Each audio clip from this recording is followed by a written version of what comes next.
parole aux associations.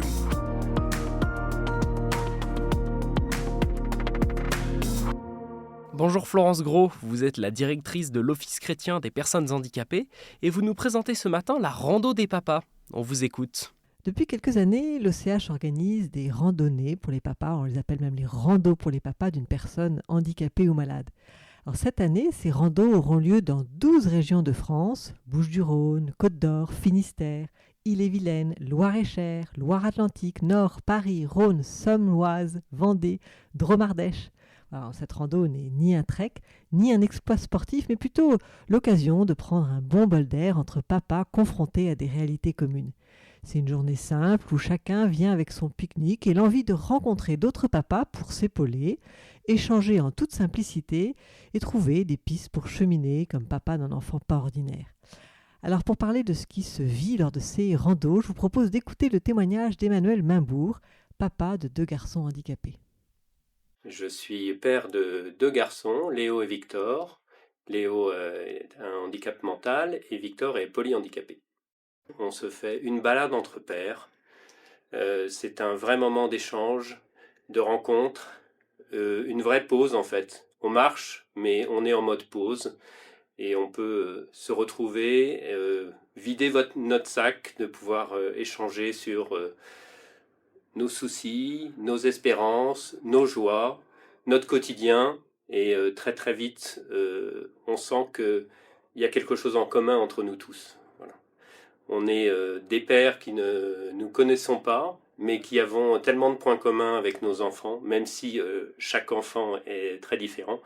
Voilà. On arrive très très vite à s'entendre, s'écouter, échanger, se soutenir. C'est un magnifique moment. Vous l'avez compris, cette rando est une belle occasion d'échanger. Pour avoir moi-même déjà accompagné une rando de papa dans le massif de la Sainte-Baume, la marche détend et facilite cette possibilité de partager joie, difficultés, espérance et quotidien. L'un d'eux me confiait que nulle part ailleurs il ne pouvait se livrer avec autant de profondeur sans se sentir jugé et sans être accablé de conseils en tout genre. J'ai de bons amis, me dit-il, avec qui je peux blaguer, des collègues respectueux de ce que je vis, une famille aimante, mais je n'avais pas encore rencontré des pères qui osent exprimer leur fragilité, leurs doutes, leur désarroi dans leur relation à l'enfant handicapé ou leur questionnement face à l'avenir, par exemple. Arnaud, papa d'une jeune femme handicapée mentale, a animé une rando cet été. Eh bien, pour aider les papas à réfléchir sur la paternité humaine, il avait choisi un extrait de La grâce d'être père.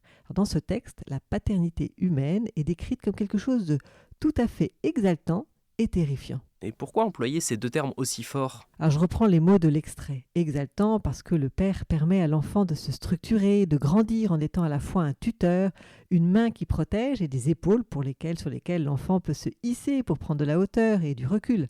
Belles images. Et terrifiantes car qui peut se dire à la hauteur d'une telle mission ?